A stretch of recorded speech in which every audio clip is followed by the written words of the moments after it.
Hello मेरे प्यारे बच्चों, मैं MD Asif MD sir Hindi medium में एक बार फिर से आप सभी का बहुत बहुत स्वागत करता हूं। आई होप आप सभी मस्त और स्वस्थ होंगे और अपने अपने पढ़ाइयों में व्यस्त होंगे। बच्चों, पिछली क्लास में हमने प्रश्नावली 9.1 का क्वेश्चन नंबर 6 तक के सारे प्रश्नों को सॉल्व कर लिया था।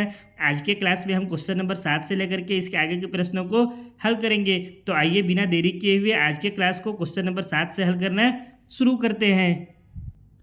क्वेश्चन नंबर 7 में दिया हुआ है, भूमि के एक बिंदु से एक 20 मीटर ऊंचे भवन के शिखर पर लगी एक संचार मीनार के तल और शिखर के उन्नयन कोण क्रमशः 45 डिग्री और 60 डिग्री हैं। मीनार की ऊंचाई ज्ञात कीजिए। देखिए बच्चों, मैं आप लोगों को इस जो चैप्टर है इसका परिचय वाले वीडियो में ही बता चुका था कि प्रश्नावली 9.1 में जितने भी क्वेश्चन दिए हुए हैं उन सभी क्वेश्चन को हल करने के लिए हमें क्या करना पड़ेगा। सबसे पहले क्वेश्चन जो दिया हुआ है उसके लिए एक समकोण त्रिभुज बनाना पड़ेगा। तो आइए इस क्वेश्चन के लिए भी एक समकोण त्रिभुज बनाते हैं। क्वेश्चन क्या कह रहा है हमसे, भूमि के एक बिंदु से एक 20 मीटर ऊंचे भवन। अब हमको क्या करना पड़ेगा, भूमि के किसी बिंदु से एक 20 मीटर ऊंचा सबसे पहले भवन बना लेते हैं। मान लेते हैं ये हमारा एक भूमि है, इसको मान लिए ये हमारा एक भूमि हो गया, ठीक है। इसके किसी बिंदु ए से हम लोग ले लेते हैं। इसके हमको बोला है ना भूमि के एक बिंदु से, तो मान लेते हैं वो बिंदु क्या है, ए है। इससे एक 20 मीटर ऊंचा भवन है। अब इससे हम लोग एक 20 मीटर ऊंचा भवन बना लेते हैं।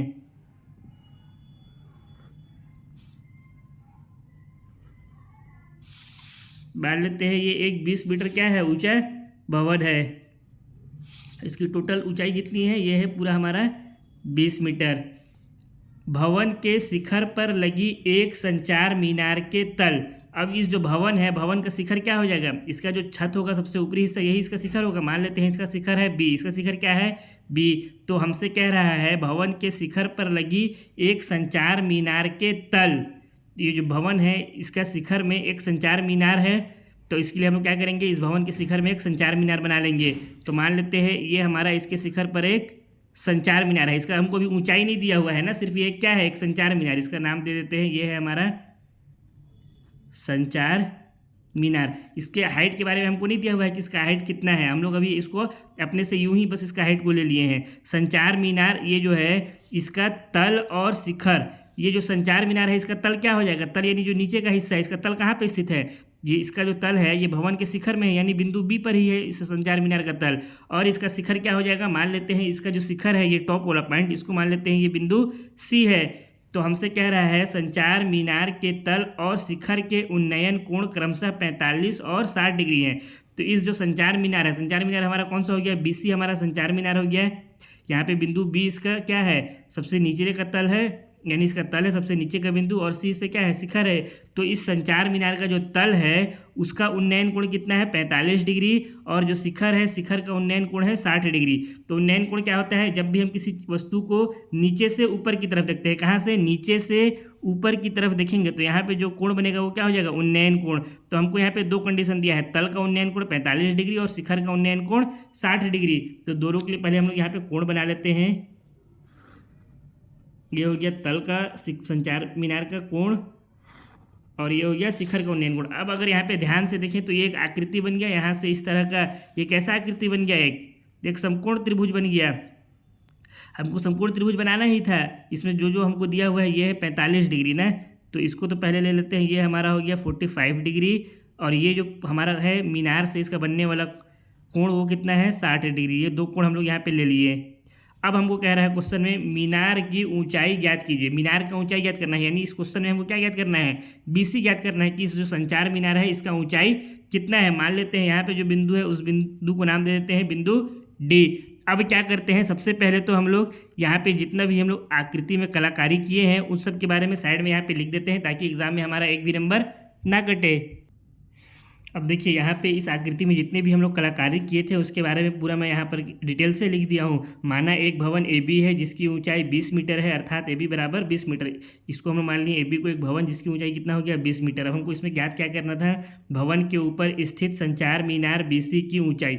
इस भवन के ऊपर जो संचार मीनार स्थित है BC, यही तो हमको इस क्वेश्चन में ज्ञात करना है। मीनार की ऊँचाई ज्ञात कीजिए, दिया हुआ है। अब यहाँ पे हम लोग क्या किए, माना भवन AB से कुछ दूरी पर भूमि में एक बिंदु D है। ये जो भवन AB है इससे कुछ दूरी पर इस भूमि में एक बिंदु क्या है, डी है जिस पर क्या है, पहला संचार मीनार के तल का उन्नयन कोण, यानी संचार मीनार जो बीसी है इसका तल का उन्नयन कोण कितना हो गया, 45 डिग्री है, यानी कोण कौन सा, बी डी ए, ये वाला कोण 45 डिग्री। दूसरा है संचार मीनार के शिखर का उन्नयन कोण सी डी ए, संचार मीनार का शिखर का उन्नयन कोण कौन सा हो गया, यहाँ से जो कोण बन रहा है सी डी ए, ये कितना दिया हुआ है हमको क्वेश्चन में, 60 डिग्री हुआ है, तो ये पूरा हमारा कितना हो गया, 60 डिग्री हो गया। अब देखिए इस अगर हम लोग आकृति को ध्यान से देखें तो इस आकृति में हमको दो डायग्राम दिखेगा, दोनों समकोण त्रिभुज है। कौन कौन सा, एक तो हो जाएगा समकोण त्रिभुज बी ए डी। अगर इस वाले त्रिभुज की बात करें समकोण त्रिभुज बी ए डी, तो यहाँ पे भी कितने डिग्री का कोण बन रहा है, 90 डिग्री का कोण बन रहा है, तो ये भी हमारा एक क्या हो गया, समकोण त्रिभुज। और दूसरा केस में अगर हम लोग इस त्रिभुज की बात करें, त्रिभुज सी ए डी, इस पूरे त्रिभुज का, तो ये भी एक कैसा है, एक समकोण त्रिभुज है। अगर सी ए डी त्रिभुज की बात करें तो ये भी एक हमारा समकोण त्रिभुज है। तो इस तरह का केस जब भी किसी भी क्वेश्चन में आए तो उसमें एक चीज़ आप लोग याद रखिएगा हमेशा कि 99% केस में ऐसा होता है कि कभी भी किसी आकृति में दो समकोण त्रिभुज होते हैं तो उन दोनों समकोण त्रिभुज का एक भुजा दोनों में कॉमन होता है। 99% केस में आपको ऐसा ही मिलेगा। जैसे यहाँ पे भी दो समकोण त्रिभुज बन गया, एक हो गया हमारा त्रिभुज बी ए डी और दूसरा हो गया सी ए डी। तो इन दोनों में अगर आप ध्यान देंगे तो एक भुजा जरूर ऐसा होगा जिसका एक भुजा क्या होगा, दोनों में कॉमन स्थित होगा। अगर यहाँ पे हम लोग इसकी बात करें त्रिभुज बी ए डी, तो इसमें कौन सा भुजा है, एक तो है बी ए, दूसरा है ए डी और तीसरा है बी डी, यानी इसमें एक ए डी भुजा आ रहा है। इसी तरह से सी ए डी की भी बात करें तो सी ए डी, इसमें भी क्या आ रहा है, ए डी भुजा आ रहा है। तो ए डी भुजा क्या हो गया, दोनों त्रिभुज में कॉमन हो गया। तो इस तरह का क्वेश्चन जब भी आए जिसमें एक आकृति में दो त्रिभुज हो तो सबसे पहले तो हम लोग को उसमें ये देखना है कि कौन सा भुजा उसमें कॉमन है। कॉमन भुजा अगर आपको दिख जाए तो आप क्या करेंगे, सबसे पहले उस कॉमन भुजा का मान ज्ञात कर लीजिए। कॉमन भुजा का क्या कर लीजिए, मान ज्ञात कर लीजिए, जिससे क्या हो जाएगा, क्वेश्चन को हल करना बहुत ही आसान हो जाएगा। तो यहाँ पे आप दोनों में से किसी भी त्रिभुज को ले लीजिए, या समकोण त्रिभुज बी ए डी को ले लीजिए या समकोण त्रिभुज सी ए डी, किसी एक त्रिभुज को लेकर के क्या कर लीजिए, ये जो कॉमन भुजा है ए डी, इसका मान ज्ञात कर लीजिए। मान लेते हैं मैं यहाँ पे ले लेता हूँ त्रिभुज बी ए डी को, तो त्रिभुज बी ए डी का एक छोटा सा आकृति बना लेता हूँ। अगर हम लोग यहाँ पे त्रिभुज बी ए डी को ले लेते हैं, किसको, त्रिभुज बी ए डी, ये हमारा कितना है 45 डिग्री, तो ये हो गया 45 डिग्री। कोण के सामने वाला जो भुजा रहता है ये क्या रहता है, लंब रहता है, तो ये हो गया लंब। ये हमको कितना दिया हुआ है, लंब पूरा 20 मीटर, तो ये हो गया 20 मीटर, ठीक है। और ये नीचे हमको क्या ज्ञात करना है, ए डी याद कर रहा है। कोण के जो साथ में जो भुजा रहता है समकोण त्रिभुज वो क्या रहता है, आधार, तो आपको इसमें आधार याद करना है। आप चाहे तो इसे सामने वाला को लिख सकते हैं, लंब के सामने वाला क्या हो जाता है, कर्ण हो जाता है। हमको इसमें याद करना है आधार दिया हुआ है लंब और एक कोण दिया हुआ है, तो एक कोण और लंब तथा आधार के बीच संबंध दर्शाने वाला त्रिकोणमितीय अनुपात कौन कौन सा है, एक तो है tan थीटा और दूसरा है cot थीटा, क्योंकि tan बराबर होता है लंब बटे आधार और cot बराबर होता है आधार बटे लंब। तो दोनों में से किसी एक का इस्तेमाल करके आप क्या कर सकते हैं, यहाँ पे आधार का वैल्यू याद कर सकते हैं। मान लेते हैं मैं यहाँ पे ले लेता हूँ tan थीटा, ठीक है, तो यहाँ पे लिखूंगा चूंकि tan थीटा बराबर क्या होता है, लंब बटा में आधार। यहाँ पे थीटा का वैल्यू हमको कितना दिया है, 45 डिग्री। ये हम लोग किस में ले रहे हैं, त्रिभुज हमारा है बी ए डी, या समकोण त्रिभुज इसको बना लेते हैं, ठीक है। ये हो गया हमारा एक समकोण त्रिभुज बी ए डी में, ठीक। थीटा का वैल्यू है हमारा 45 डिग्री, तो यहाँ पे हो जाएगा tan 45 बराबर लंब कौन सा भुजा है, ए बी, तो यहाँ पे लिखेंगे ए बी बटा में आधार, आधार कौन सा भुजा है, ए डी, तो यहाँ पे हो गया हमारा ए डी। उसको थोड़ा ऊपर कर देता हूँ। अब यहाँ से क्या हो जाएगा, यहाँ से tan 45 का वैल्यू कितना होता है, 1, तो इसके जगह पे रख दिए 1। ए बी हमको क्वेश्चन में ही कितना दिया हुआ है, 20 मीटर है, तो इसके जगह पे रख देंगे 20 बटा में हमारा क्या आ गया, ए बी आ गया, सॉरी ये हमारा ए डी है ना, ये भुजा, तो यहाँ पे ए बी लिखा गया गलती से, ये हो गया ए डी, आधार हमारा ए डी हो गया। अब इस ए डी का इधर जाएगा तो 1 से गुणा हो जाएगा, यहाँ भागित में इधर जाएगा तो गुणा में हो जाएगा। 1 से गुणा करेंगे ए डी का तो कितना आएगा, ए डी ही आएगा, तो यहाँ पे हम लोग डायरेक्ट लिख देते हैं ए डी बराबर कितना आ गया, इधर कितना है 20 मीटर, तो ये हो गया 20 मीटर। तो ए डी का वैल्यू कितना आया, 20 मीटर आ गया। इसको मान लेते हैं समीकरण नंबर 1। यहाँ से हम लोग का ये जो ए डी आया, इस ए डी का वैल्यू की जगह पे हम लोग क्या लिख सकते हैं, इसके जगह पे लिख सकते हैं 20 मीटर। अब इसके बाद क्या करना है, क्योंकि क्वेश्चन में तो हमको क्या है इसमें दिया हुआ है इस BC का वैल्यू ज्ञात करना है, तो BC का वैल्यू ज्ञात करने के लिए क्या करेंगे हम लोग, समकोण त्रिभुज CAD, इस समकोण त्रिभुज को लेंगे और इसमें हम लोग CA का वैल्यू ज्ञात करेंगे, पूरा CA का वैल्यू ज्ञात करेंगे। CA का वैल्यू ज्ञात करने से हमको क्या फायदा होगा, अगर हमारे पास CA का वैल्यू आ जाएगा तो CA किसके बराबर है, CB प्लस BA के बराबर है, और BA का वैल्यू भी हमको दिया हुआ है 20 मीटर। CA का वैल्यू हम लोग ज्ञात कर लेते हैं, तो हम लोग क्या कर सकते हैं, सी ए में से बी ए को घटा देंगे या ए बी को घटा देंगे तो हमको क्या मिल जाएगा, बी सी या सी बी मिल जाएगा। यही हमको इस क्वेश्चन में याद करना है। तो आइए सबसे अब इसके बाद हम लोग ले लेते हैं समकोण त्रिभुज सी ए डी को। इसको नीचे कर देता हूँ। अब इसके बाद हम लोग कौन सा त्रिभुज ले रहे हैं, नाउ समकोण त्रिभुज सी ए डी में एक समकोण त्रिभुज सी ए डी भी बना लेते हैं। इस तरह का हमारा आकृति बनेगा। ये हमारा कितना है, ये हो गया बिंदु सी, ये है ए और ये है डी। यहाँ पे जो पूरा बनने वाला कोण था ये कितना था, 60 डिग्री का था। शिखर जो संचार मीनार था उसका शिखर से बनने वाला कोण कितना था, 60 डिग्री। तो ये हो गया 60 डिग्री। अब हम क्या कर सकते हैं, हमको ए डी कितना ज्ञात हो गया है, समीकरण 1 से 20, तो इसके जगह पे रख सकते हैं 20। अब पूरा सी ए का तो वैल्यू हमको दिया हुआ नहीं है। यहाँ पे जब बिंदु बी था, मतलब भवन का जो छत, इसके बीच का दूरी 20 मीटर था, तो इसको तो हम लोग यहाँ पे इस्तेमाल नहीं कर सकते क्योंकि हम लोग पूरा क्या ले रहे हैं, सी ए ले रहे हैं। तो इसका तो हम लोग यहाँ पे इस्तेमाल नहीं कर सकते, सिर्फ ये एक भुजा हो गया। अब क्या करेंगे,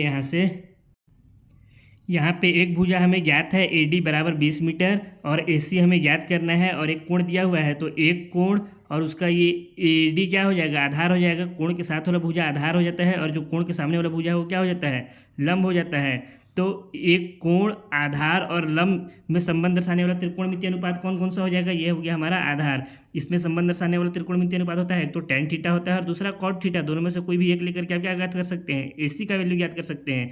तो यहाँ पे हम लोग लिखेंगे चूंकि tan थीटा बराबर लंब बटा में आधार। आप यहाँ पे कॉड भी ले सकते हैं, जरूरी नहीं है tan ही लें, ठीक है। तो यहाँ पे थीटा कितना दिया हुआ है, tan थीटा दिया हुआ है 60। तो यहाँ पे हो गया tan 60 डिग्री बराबर लंब। लंब हमको याद करना है तो इसके जगह पे रखें AC बटा में आधार। आधार कितना दिया हुआ है, कौन सा भुजा, AD भुजा। तो ये हो गया AD। tan 60 का वैल्यू कितना हो जाता है, tan 60 बराबर हो जाता है √3 के। तो यहाँ हो गया √3 बराबर AC। AC का वैल्यू कितना हमको यहाँ पे याद करना है, तो AC एज इट इज रहेगा बटा में AD का वैल्यू है हमारा 20 मीटर। तो ये हो गया 20। यहाँ से अगर हम लोग AC का वैल्यू निकालें तो क्या हो जाएगा, 20 का इधर √3 के साथ गुणा हो जाएगा। तो ये हो गया 20 √3 बराबर में AC। या फिर इसको हम लोग और क्या लिख सकते हैं, AC बराबर में 20 √3।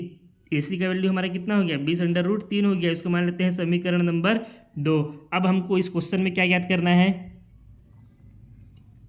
क्वेश्चन में हमको BC याद करना है। तो अगर हम लोग यहाँ पे ध्यान दें तो चूंकि हमारे पास यहाँ पे क्या है, ये जो पूरा AC है, ये AC किसके बराबर है, AC बराबर है AB प्लस BC के। तो हम लोग यहाँ पे क्या लिख सकते हैं, AC बराबर है AB प्लस BC के, ठीक। और हमको क्या याद करना है, BC याद करना है। तो हम लोग BC की जगह पे क्या लिख सकते हैं, यहाँ से इस BC को इधर छोड़ देंगे तो ये हो गया BC। ये बराबर किसके हो जाएगा, AC माइनस ये AB इधर प्लस में था, इधर आएगा तो माइनस में हो जाएगा AB के। यानी BC बराबर हम लोग क्या लिख सकते हैं, BC बराबर हो जाएगा AB minus AB, AC minus ना, AC माइनस AB। AC का वैल्यू हम लोग कितना याद किए हैं अभी, समीकरण 1 से। समीकरण 1 में भी हम लोग समीकरण 2 ना, समीकरण 2 से हम लोग AC का वैल्यू कितना याद किए हैं, 20 √3। तो यहाँ पे हम लोग क्या रख देंगे, AC की जगह पे BC बराबर हमारा हो गया, AC की जगह पे 20 √3 माइनस AB का वैल्यू हमको कितना दिया हुआ था, 20 मीटर दिया हुआ है AB। तो ये हो गया हमारा 20। तो यहाँ से BC का वैल्यू कितना निकल के आ जाएगा, 20 यहाँ भी है 20 यहाँ भी, तो 20 को कॉमन ले लिए, बचा कहाँ, यहाँ बच गया √3, यहाँ माइनस, यहाँ 20 कॉमन ले लिए तो बच गया 1। तो यही क्या हो गया, BC का मान आ गया। BC बराबर कितना आ गया है, 20 अंडर ब्रैकेट में √3 माइनस 1, ये मीटर में दिया हुआ है तो ये हो गया मीटर। यही हो गया क्वेश्चन नंबर 7 का आंसर। अब क्वेश्चन नंबर 8 को हल करते हैं। क्वेश्चन नंबर 8 में दिया हुआ है, एक पेडस्टल के शिखर पर 1.6 मीटर ऊंची मूर्ति लगी है। भूमि के एक बिंदु से मूर्ति के शिखर का उन्नयन कोण 60 डिग्री और उसी बिंदु से पेडस्टल के शिखर का उन्नयन कोण 45 डिग्री है।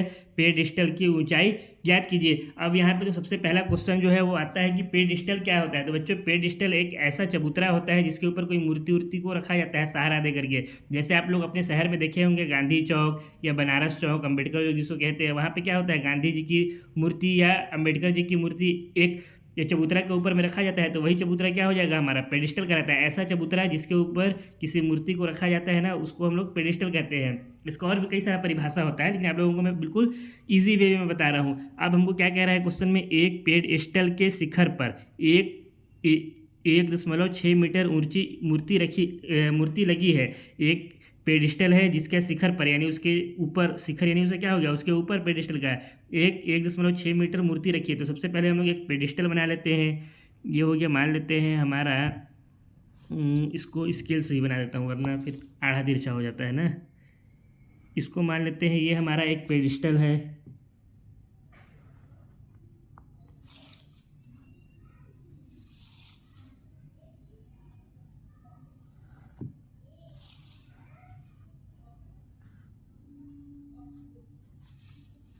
ये पेडिस्टल, और पेडिस्टल यानी चबूतरा एक तरह से हो गया। ये चबूतरा तो हवा में उड़ेगा नहीं, इसके लिए हम लोग एक नीचे में ज़मीन बना देते हैं। ये जो पेडिस्टल है एक ज़मीन के ऊपर है, मान लेते हैं ये हमारा ज़मीन है, ठीक है। तो हमसे क्वेश्चन में क्या कह रहा है, एक पेडिस्टल के शिखर पर 1.6 मीटर ऊंची मूर्ति लगी है। अब इस पेडिस्टल के ऊपर में एक मूर्ति रखा हुआ है, मान लेते हैं यहाँ पे एक मूर्ति रखा हुआ है। इसका ऊंचाई कितना है, इस मूर्ति का ऊंचाई है 1.6 मीटर।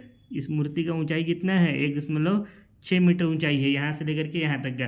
पेडिस्टल को मान लेते हैं, ये पेडिस्टल जो है इसको ए बी मान लेते हैं। ये हो गया हमारा ए, ये हो गया पॉइंट बी। और ये जो मूर्ति है, मूर्ति का ऊंचाई कितना हो जाएगा, यहाँ पे जो इसका मूर्ति है इसका सबसे नीचा भाग क्या हो जाएगा, बिंदु बी पर ही होगा। तो ये हो गया नीचे का एक भाग हो गया बी, और इसका जो शिखर है मूर्ति का इसको मान लेते हैं सी, ठीक है। हमसे कह रहा है भूमि के एक बिंदु से मूर्ति के शिखर का उन्नयन कोण 60 डिग्री है। अब जो भूमि है, ये जो भूमि है इसका एक बिंदु से, मान लेते हैं यहाँ पे एक बिंदु डी है, यहाँ पर एक बिंदु डी है। तो इस बिंदु डी से, इसको थोड़ा सा ऊपर ही कर देता हूँ, इस बिंदु डी से क्या है, ये जो पेडिस्टल का शिखर, सॉरी मूर्ति का जो शिखर है उसका उन्नयन कोण 60 डिग्री। उन्नयन कोण हमेशा में क्या बताया हम लोगों को, क्या होता है कि जब हम किसी चीज़ को नीचे से ऊपर की तरफ देखते हैं तो वहाँ पे जो कोण बनता है उसे क्या कहते हैं, उन्नयन कोण। तो अगर यहाँ से ऊपर देखेंगे तो कोण कहाँ बनेगा, यहाँ पे बनेगा। तो पहले तो इन दोनों को हम लोग आपस में मिला देते हैं। यहाँ से कोई बंदा बिंदु डी से बिंदु सी की तरफ देख रहा है तो यहाँ पे क्या बन जाएगा, एक उन्नयन कोण। ये कितना दिया हुआ है, 60 डिग्री दिया हुआ है, ठीक। अब आगे कह रहा है और उसी बिंदु से, अब इसी बिंदु डी से, ठीक है, उसी बिंदु का मतलब इसी बिंदु डी से ही पेडिस्टल के शिखर का उन्नयन कोण 45 डिग्री। अब जो ये पेडिस्टल है ए बी, इसका शिखर कौन सा हो जाएगा, बिंदु बी हो जाएगा। यहाँ पे जो बिंदु है उसका, इसका कोण, उन्नयन कोण कितना है, 45 डिग्री। तो इन दोनों को भी हम लोग आपस में मिला देते हैं। ये बन गया यहाँ, ये कोण कितना दिया हुआ है पूरा, ये कोण दिया हुआ है 45 डिग्री। हमको क्या क्या है क्वेश्चन में, पेडिस्टल की ऊंचाई याद कीजिए। हमको यहाँ पे पेडिस्टल का जो ऊंचाई है ना, यहाँ से यहाँ तक का जो हाइट है, ये इसको हमको क्या करना है, याद करना है, ठीक है। डायग्राम आप लोगों को समझ में आ गया। अगर आप लोग डायग्राम इतना बना लेंगे तो समझ जाइए आपका क्वेश्चन 75% सॉल्व हो गया। अब इसके आगे हम लोग कुछ सॉल्व करें उससे पहले यहाँ पर हम लोग लिख देते हैं जो जिस कलाकारी का हम लोग यहाँ पे इस्तेमाल किए हैं। मैं यहाँ पे लिख दिया है, माना एक पेडिस्टल ए बी है। पेडिस्टल को हम लोग क्या नाम दे दिए, ए बी दे दिए, जिसकी शिखर बी पर 1.6 मीटर ऊंची मूर्ति रखी गई है। इस पेडिस्टल के ऊपर एक मूर्ति रखा गया है, बी सी इसको नाम दे देते हैं। इसका शिखर बी हो गया है और कितना मीटर ऊंचा है, 1.6 मीटर ऊंचा है, ठीक है। मूर्ति के शिखर सी से, जो मूर्ति का शिखर है उसको हम लोग क्या नाम दिए हैं, सी से भूमि पर स्थित बिंदु डी पर उन्नयन कोण 60 डिग्री। यानी इस शिखर सी से भूमि पर स्थित बिंदु डी पर जो उन्नयन कोण है वो कितना डिग्री है, 60 डिग्री है। इसी तरह बिंदु डी पर पेडिस्टल के शिखर बी का उन्नयन कोण यानी बी डी ए बराबर 45 डिग्री है। इसी तरह इसी बिंदु डी पर इस पेडिस्टल का शिखर जो बी है उसका उन्नयन कोण कितना है, 45 डिग्री, यानी कोण बी डी ए बराबर 45 डिग्री है। तो हमको ज्ञात क्या करना है, पेडिस्टल की ऊंचाई यानी ए बी। ये जो पेडिस्टल है इसका ऊंचाई ए बी हमें इस क्वेश्चन में ज्ञात करना है। अब इस क्वेश्चन को भी आप लोग अगर ध्यान से देखेंगे तो इस आकृति में दो समकोण त्रिभुज बन रहे हैं। एक तो बन रहा है समकोण त्रिभुज बी ए डी ये वाला, और उसी तरह से दूसरा समकोण त्रिभुज बन रहा है सी ए डी, यहाँ से लेकर के यहाँ तक ये वाला। यहाँ पे दो समकोण त्रिभुज बन रहे हैं। क्वेश्चन नंबर 7 में भी इसी टाइप का कुछ सिचुएशन आया था। तो हम लोग क्या करेंगे, सबसे पहले इसमें जो कॉमन भुजा होगा उस भुजा का मान याद करेंगे। यहाँ पे कॉमन भुजा क्या हो जाएगा, ए डी हो जाएगा, क्योंकि बी ए डी में भी ए डी आ रहा है और सी ए डी में भी ए डी आ रहा है। तो हम लोग इस ए डी भुजा को याद कर लेंगे। आपका मन, आप चाहे तो सी ए डी त्रिभुज ले सकते हैं या आप चाहे तो समकोण त्रिभुज बी ए डी, दोनों में से कोई भी ले सकते हैं। मैं यहाँ पे समकोण त्रिभुज बी ए डी ले लेता हूँ, ठीक है। यहाँ पे लिखता हूँ समकोण त्रिभुज बी ए डी में क्या हो जाएगा, समकोण त्रिभुज बी ए डी में इसका एक यहाँ पे डायग्राम भी बना लेते हैं। ये हो गया बी ए डी, यहाँ पे 90 डिग्री का कोण है। ये कोण कितना होगा बी ए डी में, ये है 45 डिग्री का कोण। तो ये हो गया 45। ये जो कोण है ये कितना है, 45 डिग्री ही तो है। और इसके बारे में तो हमको और कुछ नहीं दिया, ये ऊंचाई हमको ए बी ज्ञात करना है, ये भी हमको दिया हुआ नहीं है। तो हम लोग ज्ञात क्या कर रहे हैं, ए डी ज्ञात कर रहे हैं, ठीक। और ए बी हमको क्या करना है, ज्ञात करना है। क्वेश्चन में तो हमको मेन ए बी ही ज्ञात करना है। ये क्या हो जाएगा, ए बी इस समकोण त्रिभुज में लंब हो जाएगा, क्योंकि यहाँ पे कोण है, कोण के सामने वाला भुजा लंब होता है, तो यहाँ पे लिख लेंगे लंब। और ये ए डी क्या हो जाएगा, आधार। लंब और आधार में संबंध दर्शाने वाला त्रिकोणमितीय अनुपात कौन सा होता है, tan थीटा। तो यहाँ पे हम लोग लिखेंगे चूंकि tan थीटा बराबर लंब बटा में आधार। यहाँ पे tan का वैल्यू कितना दिया है, 45। तो ये हो गया tan 45 बराबर लंब कौन सा भुजा है, भुजा ए बी। तो ये हो गया भुजा ए बी बटा में आधार। आधार कौन सा भुजा है, ए डी। तो यहाँ पे हो गया ए डी।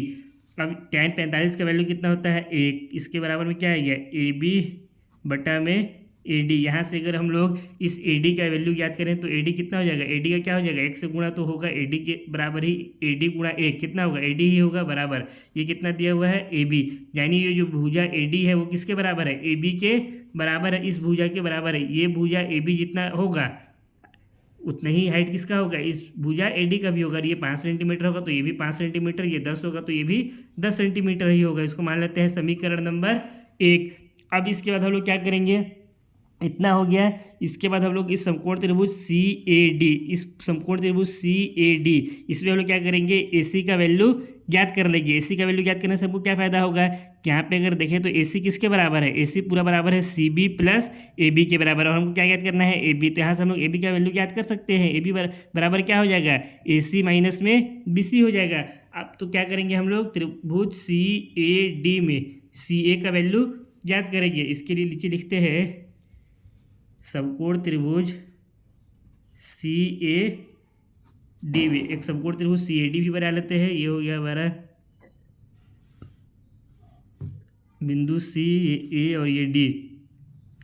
ये भुजा भी हमको नहीं दिया हुआ है, ये भुजा तो समीकरण 1 में दिया है, ए बी के बराबर। यहाँ पे कोण बन रहा है वो कितना है, यहाँ पे जो बनने वाला कोण है वो 60 डिग्री। कितना डिग्री है, 60 डिग्री। ये भी भुजा हमको दिया हुआ नहीं है। हम तो ये भुजा क्या हो जाएगा, कोण के सामने वाला भुजा इसलिए हो गया लंब, कोण के साथ वाला भुजा क्या होता है, आधार। अब तक तो आप लोगों को याद हो गया होगा, होप। अब यहाँ से क्या कर सकते हैं, लंब और आधार में संबंध दर्शाने वाला त्रिकोणमितीय अनुपात कौन सा होता है, tan थीटा और cot थीटा, किसी भी एक को ले लीजिए। tan थीटा बराबर होता है लंब बटा में आधार। यहाँ पे थीटा कितना दिया हुआ है, 60। तो यहाँ पे लिख सकते हैं tan 60 डिग्री बराबर लंब। लंब क्या है, ए सी। तो ये हो गया ए सी बटा में आधार। आधार क्या है, ए डी। तो यहाँ पे हो गया ए डी। यहाँ से ए सी बराबर अगर हम लोग ज्ञात करें तो क्या हो जाएगा, ए सी इसके वैल्यू ज्ञात करें पहले तो tan 60 का वैल्यू कितना होता है, √3। तो ये हो गया √3 बराबर ए सी। इसके जगह में ए सी रखें। ए डी किसके बराबर दिया हुआ है, ए डी बराबर दिया हुआ है ए बी के। तो यहाँ पे हम लोग क्या लिख सकते हैं, ए बी लिख सकते हैं। यहाँ से ए सी का वैल्यू कितना आ गया, अगर ए सी बराबर हम लोग देखें तो ए सी बराबर कितना आ गया, यहाँ √3 है और इस ए बी का इधर गुणा हो जाएगा, तो ये कितना हो जाएगा, ए बी √3। या फिर इसको हम लोग और क्या लिख सकते हैं, ए सी बराबर ए बी √3, इस तरह से भी लिख सकते हैं। इसको मान लेते हैं समीकरण नंबर 2, ठीक है। ए सी हमारा किसके बराबर हुआ, ए बी √3 के बराबर हुआ। इसको आप लोग याद रखिएगा, ठीक। तो यहाँ से हम लोग क्या कर सकते हैं, अगर चूंकि हम लोग आकृति देखिए तो आकृति में ए सी किसके बराबर है, ए सी बराबर है A B plus B C की। आप लोगों को समझा भी देता हूँ मैं। ये पूरा ए सी किसके बराबर है, ये पूरा ए सी किसके बराबर है, A B plus B C के ही बराबर है। तो हमको यहाँ पे बी सी का वैल्यू दिया हुआ है 1.6 मीटर। और हम लोग क्या किए हैं, यहाँ पे ए सी का वैल्यू क्या ज्ञात किया है, समीकरण 2 से ए सी का वैल्यू ज्ञात किए हैं ए बी √3। तो इन दोनों का वैल्यू रख के हम लोग क्या ज्ञात कर सकते हैं, ए बी यहाँ पे निकाल सकते हैं। तो इसके लिए क्या करेंगे, ए सी की जगह पे क्या रख देंगे हम लोग, ए सी की जगह पे रख देंगे ए बी √3। कहाँ से रखें, समीकरण 2 से बराबर। ए बी हमको ज्ञात करना है तो ये एज इट इज रहेगा, ए बी प्लस है तो ये हो गया प्लस बी सी हमको कितना दिया हुआ था, 1.6 मीटर। तो यहाँ पे हो गया 1.6 मीटर। अब क्या कर सकते हैं, यहाँ भी ए बी है, यहाँ भी ए बी है, इन दोनों को एक तरफ कर देते हैं, इसको एक तरफ रहने देते हैं। तो यहाँ से क्या हो जाएगा, ये हो गया ए बी √3, ये इधर प्लस में है, इधर आएगा तो माइनस का हो गया, ये ए बी बराबर कितना आ गया, 1.6। अब यहाँ से क्या हो जाएगा, यहाँ से ए बी को अगर हम लोग कॉमन निकाल दें तो ये हो गया √3 माइनस यहाँ कितना बच गया, 1 बच गया, ए बी था कॉमन ले लिए तो यहाँ पे बचा 1 बराबर 1.6। यहाँ से ए बी का वैल्यू कितना आ गया, 1.6 बटा में √3 माइनस 1 मीटर इसको लिख सकते हैं। लेकिन अभी देखिए यहाँ पे हमारा क्वेश्चन इनकम्प्लीट है, अगर आप लोग यहाँ पे छोड़ देंगे तो आप लोगों का नंबर एक नंबर तो फाइनल है, कटेगा ही कटेगा। अगर एग्जामिनर कोई खड़ूस होगा तो 2 नंबर भी काट देगा। क्यों? क्योंकि इसके हर में भी क्या है, अपरिमेय संख्या है, √3 है। इसको हम लोग क्या करना पड़ेगा, यहाँ से हटाना पड़ेगा। इसके लिए क्या करेंगे, इसके लिए हम लोग इसके हर का परिमेयकरण कर देंगे। परिमेयकरण आप लोग सब पढ़ चुके हैं, क्या होता है परिमेयकरण। तो इसमें भी हम लोग यहाँ पे परिमेयकरण करेंगे। तो हम लोग यहाँ पे लिखेंगे परिमेयकरण करने पर क्या हो जाएगा, AB बराबर हो जाएगा 1.6 है, ये हो गया 1.6 बटा में √3 माइनस 1 था।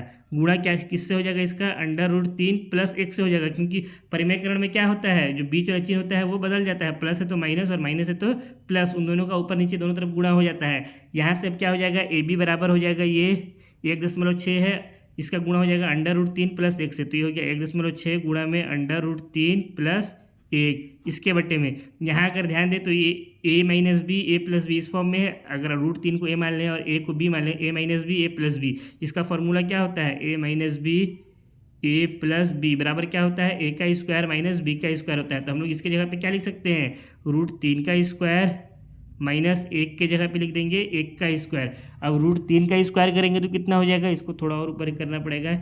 AB बराबर यहाँ से आ गया, ये हो गया 1.6 ब्रैकेट में हो गया √3 प्लस 1, इसके बटा में यहाँ पे √3 का स्क्वायर करेंगे तो 3 हो गया, माइनस यहाँ 1 का स्क्वायर करेंगे तो 1 ही होगा। इसके बराबर में कितना हो जाएगा, इसके बराबर में हो जाएगा 1.6 है, तो ये हो गया 1.6 ब्रैकेट में √3 प्लस 1, इसके बटा में कितना हो जाएगा, 3 में से 1 घटाएंगे तो 2 हो जाएगा। अब यहाँ से क्या कर सकते हैं हम लोग, 2 से 1.6 को काट सकते हैं, 2 से हम लोग 1.6 को काटेंगे तो कितना आ जाएगा, 0.8 आ जाएगा। यानी AB का जो एक्चुअल वैल्यू आया वो कितना आ गया, AB का एक्चुअल वैल्यू आ गया वो कितना आ गया, यानी जो पेडिस्टल था उसका ऊंचाई 0.8 ब्रैकेट में √3 प्लस 1, इसको लिख देंगे मीटर में। यही क्या हो गया, क्वेश्चन नंबर 8 का आंसर हो गया। अब क्वेश्चन नंबर 9 को हल करते हैं।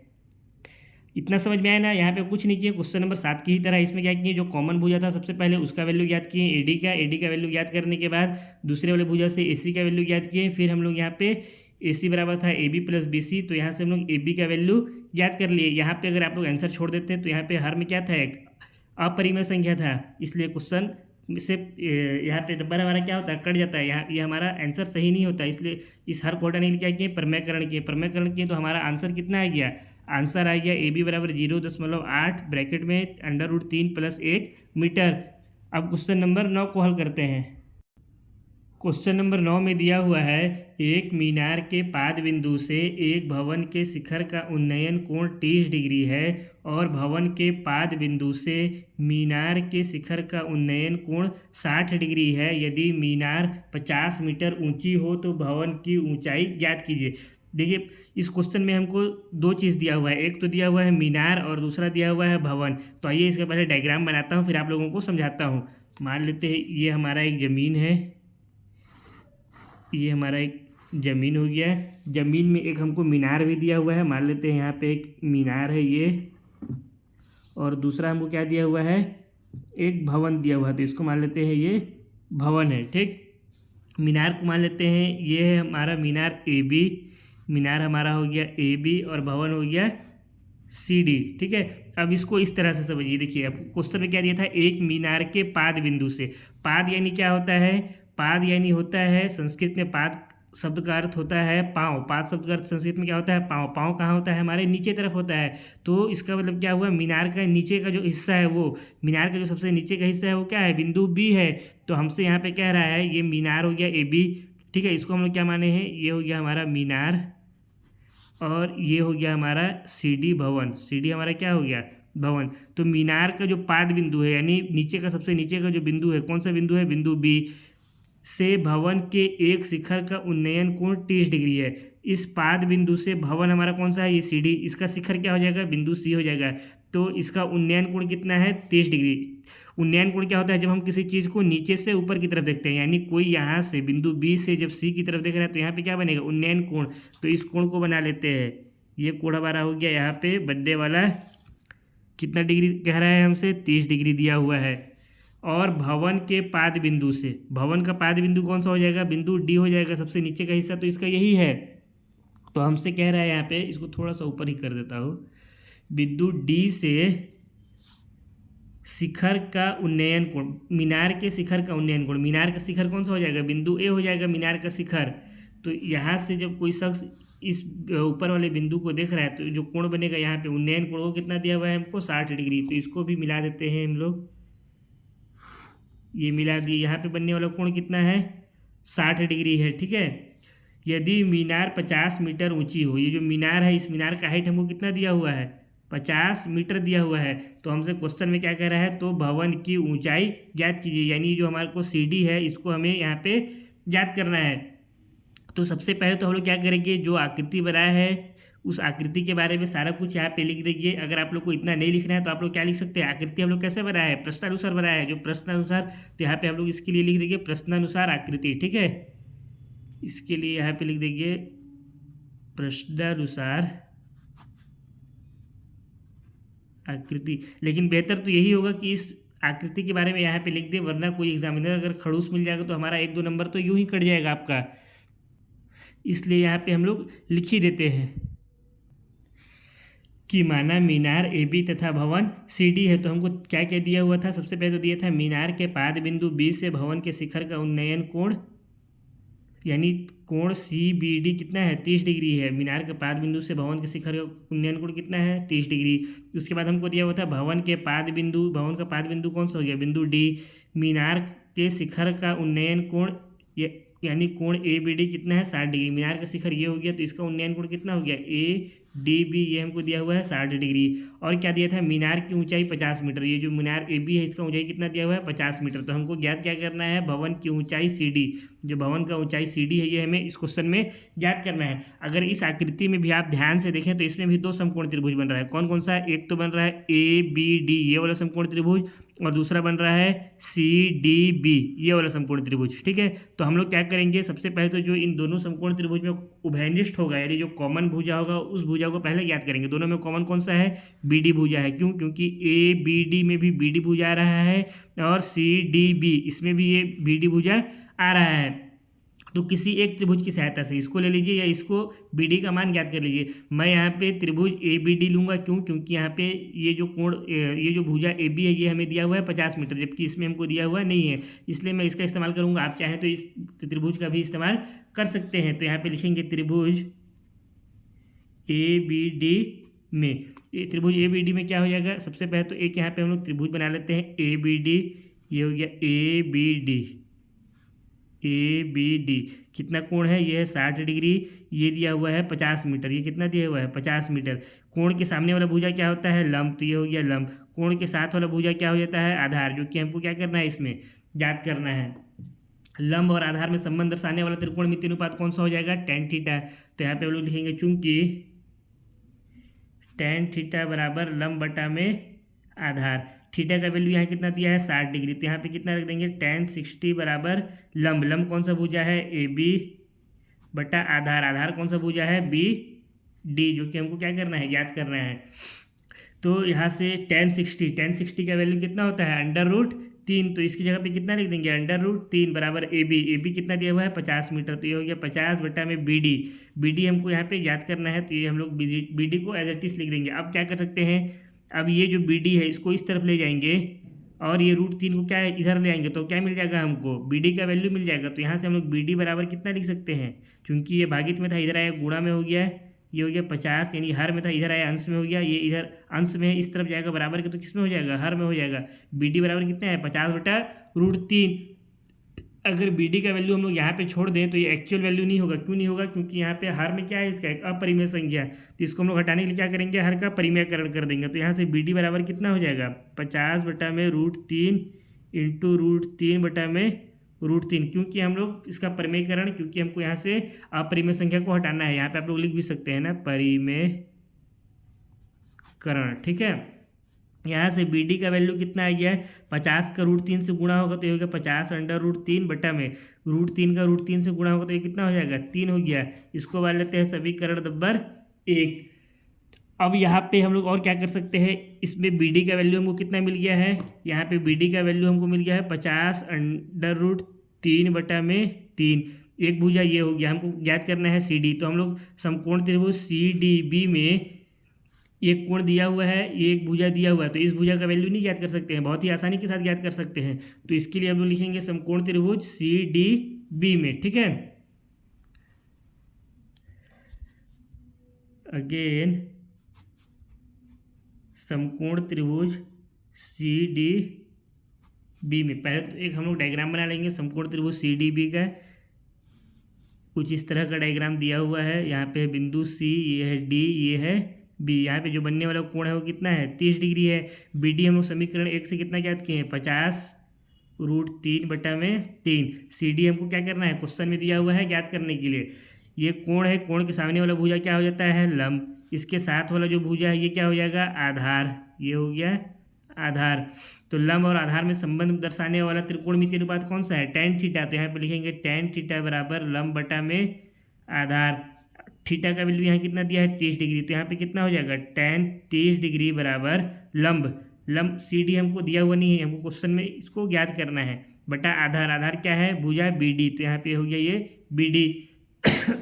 अब tan 30 डिग्री का वैल्यू कितना होता है, 1/√3 बराबर सी डी। सी डी हमको ज्ञात करना है, तो ये हो गया as it is C D B D. B D का वैल्यू कितना दिया हुआ है, 50√3/3। कितना है ये, या एक काम करते हैं ना, इसको भी बी डी को एज इट इज यहीं पे छोड़ देते हैं। ये चलिए ठीक है, लिख देते हैं 50√3/3। अब इसके बाद इसको इधर लकीर खींच देते हैं आगे हल करने के लिए। आगे इसको ऊपर हल करते हैं इधर जा करके, ठीक। अब हमारा यहाँ से कितना आ गया, इधर कितना दिया हुआ था, 1/√3 दिया हुआ था, बराबर इधर क्या था, सी डी था, ठीक। और क्या था यहाँ पे नीचे में, हमारा नीचे में दिया हुआ था 50√3/3, यही दिया हुआ था। अब हम लोग क्या करेंगे, अगर इसको इस तरफ ले जाएंगे, अभी ये क्या है, इसके हर में है, ये पूरा इसको इस तरफ ले जाएंगे तो क्या हो जाएगा, ये 3 ऊपर चला जाएगा और ये नहीं, एक मिनट पहले तो एक काम करते हैं, इसको उसके ऊपर ले जाते हैं, ये इसके नीचे हो जाएगा। ये 3 है तो इसको हम लोग क्या लिख सकते हैं, इसको हम लोग इस तरह से लिख सकते हैं, सी डी इंटू 3/50√3। इसको इस तरह से भी लिख सकते हैं।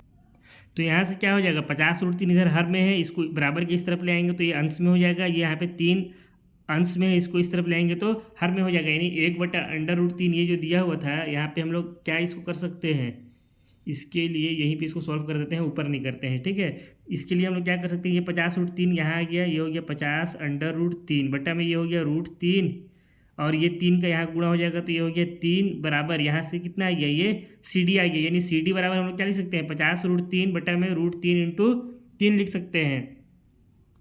तो इसको काट देते हैं यहाँ पे, इसके जगह पे क्या लिख देंगे, सी डी बराबर 50√3 बटा में √3 इंटू 3, यही दिया हुआ था। इस √3 से इस √3 को काट देंगे तो सी डी बराबर कितना आ जाएगा, 50/3 आ जाएगा। आप चाहें तो क्वेश्चन को यहाँ पे भी छोड़ सकते हैं, ये भी क्या हो गया, इसका आंसर हो गया। वरना आपके बुक में ये दिया हुआ है 16 सही 16 3 48 और ये 2, 16 सही 2/3। इसको इस तरह से भी लिख सकते हैं, यानी सी डी बराबर क्या हो जाएगा, सी डी बराबर हो जाएगा 16 सही 2/3 हो जाएगा।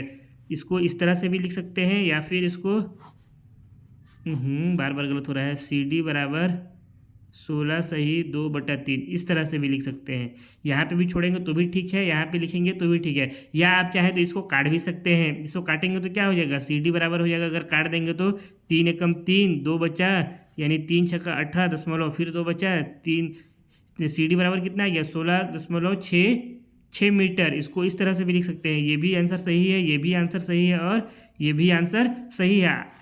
आपके बुक में ये दिया हुआ है, अगर आप एग्जाम में इतना भी छोड़ेंगे तो भी आपका नंबर नहीं कटेगा। ये हो गया क्वेश्चन नंबर 9 का आंसर। आज के क्लास के लिए इतना काफ़ी है। अब बाकी के बचे हुए प्रश्नों को हम लोग अगले क्लास में हल करेंगे। अगर वीडियो पसंद आया है तो वीडियो को लाइक करें, कमेंट करें, चैनल में नए हैं तो चैनल को सब्सक्राइब करें। साथ ही इस वीडियो को अपने दोस्तों के साथ भी शेयर करें ताकि मुझे भी मोटिवेशन मिलता रहे और मैं इसी तरह से रोज़ रोज़ नए नए वीडियो बना करके आप लोगों के लिए लाता रहूं। अब बहुत जल्द हम लोग नेक्स्ट क्लास में मिलेंगे। तब तक के लिए आप सभी मस्त रहिए, स्वस्थ रहिए और अपने अपने पढ़ाइयों में व्यस्त रहिए।